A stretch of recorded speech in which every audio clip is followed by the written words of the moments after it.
मेरे को कहीं भी समझौता करने की आवश्यकता नहीं। मुझे तो ऐसा महसूस नहीं हो रहा कि उन लोगों से समझौता करना हम लोगों की व्यवस्था, हम लोगों की व्यवस्था नहीं। जब मैं सवाल का जवाब दे रहा हूँ कि चरित्रहीन के साथ समझौता नहीं कर रहा हूँ, तो वहां से सवाल खड़ा कर रहे हैं कि साहब आप तो इस्तीफा देने की बात कर रहे थे, पीछे हटने वाला हरीश चौधरी नहीं है, वो लोगों के बीच में ये सवाल था कि चरित्र के संदर्भ में भी चरित्रहीन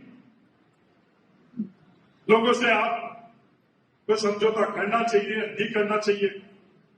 उसका उत्तर उस दिन भी मैंने ये कहा कि चरित्रहीन लोगों से समझौता मैं नहीं करूंगा।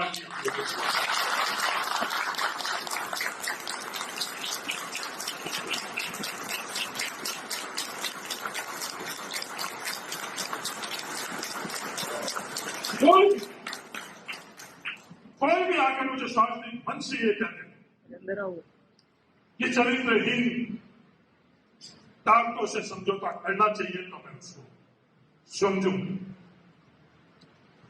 आज जितना मैंने सफर तय किया, राजनीतिक जीवन के अंदर सफर तय किया, 7 चुनाव मैंने तय, मेरे को कहीं भी समझौता करने की आवश्यकता नहीं।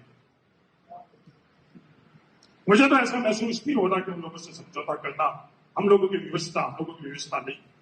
चाहे परिणाम, हाँ संघर्ष करने पड़े, हाँ जो सवाल खड़े कर रहे हैं, सवाल कहां से खड़े हो रहे हैं, ये सवाल जो खड़े कर रहे हैं कई तरह की जो मूल बात है उसको भटकाने के लिए सवाल खड़े कर रहे हैं। जिस बच्ची के साथ है वो मेरे साथ भी होंगे, सबके साथ होंगे। वो ये पूछ रहे हैं, जब मैं सवाल का जवाब दे रहा हूं कि चरित्रहीन के साथ समझौता नहीं कर रहा हूं, तो वहां से सवाल खड़ा कर रहे हैं कि साहब आप तो इस्तीफा देने की बात कर रहे थे, पीछे हटने वाला हरीश चौधरी नहीं है।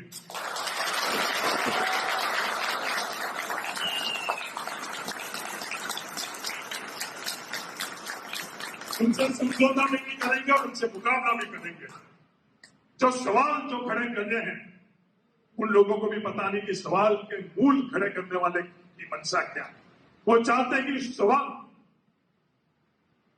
जो मूल सवाल है वो सवाल से वो इधर उधर हो जाए, वो मूल सवाल से इधर वो उधर होने की बात नहीं।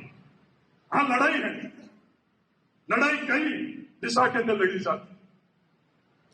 सामाजिक लड़ाई भी लड़ी जाती है, राजनीतिक लड़ाई भी लड़ी जाती है, न्यायिक लड़ाई भी लड़ी जाती है। इन लड़ाइयों को अगर हम लोग नहीं समझेंगे तो भविष्य के अंदर हम लोग व्यवस्थाओं के अंदर जब ये सवाल खड़े करेंगे, लड़ाई लड़ी जाएगी, कई तरह के आरोप प्रत्यारोप लगे। गलत से गलत व्यक्ति, गलत से गलत वक्त भी हम लोगों के ऊपर कीचड़ उतारने की कोशिश करेगा कि ये लोग जातिवादी हैं, इसके लिए ये चीज कर रहे हैं। इन आरोपों से नहीं तो घबराई और नहीं आगे घबराई।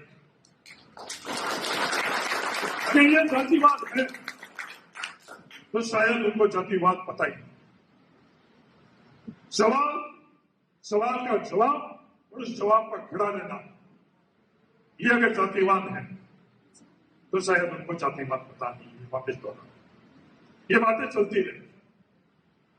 ये संघर्ष पीढ़ियों से है, आज भी संघर्ष है और आगे भी संघर्ष रहेगा। मैं धन्यवाद देना चाहता हूं उन संस्कारों को, मैं धन्यवाद देना चाहता हूं रामनाथ जी के नेतृत्व में जो क्रांति हम लोगों के समाज में आई है कि हम उसके संस्कार और ताकत से सच्चाई के साथ रहे हैं और सच्चाई के साथ आगे रहेंगे। उस सच्चाई के साथ रहते रहते कई पीढ़ियां, आज हेमाराम जी ने पाया क्या और खोया क्या। ये तुलना करने वाले जब सफलता की बात करते हैं तो बहुत कहते हैं कि हेमाराम जी को पीछे धकेल दिया। नहीं, उनके नजरों के अंदर हेमाराम जी ने नहीं पाया, पर इतिहास लिखा जाएगा जब हेमाराम जी ने क्या पाया तो आप सब लोगों को तो हेमाराम जी ने संस्कार दिए। आज बेटियों की बात कर रहे हैं, ये बोर्डिंग की मेहनत से पूर्व वक्ता ने बात करी, वीरेंद्र धाम हेमाराम जी ने नहीं बनाई। जो कड़वी बात मैं कह रहा हूं, वीरेंद्र धाम हिमाराम जी के संस्कारों ने बनाई। जो संस्कार हिमाराम जी ने गीता को दिया, उसके जहन में कभी भी ये विचार नहीं आए कि मैं महिला हूं, मैं कर सकूंगी या नहीं कर सकूंगी। उन संस्कार की ताकत से आज दुनिया के सामने वो वीरेंद्र धाम को, ये संस्कार हम लोगों को दिए गए।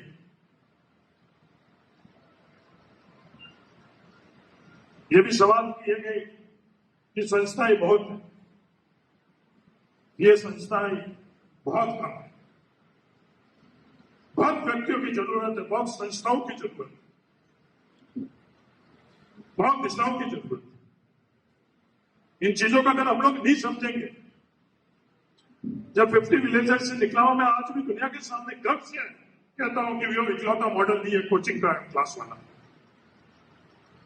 तो मैं सिर्फ इनको खुश करने के लिए नहीं करता,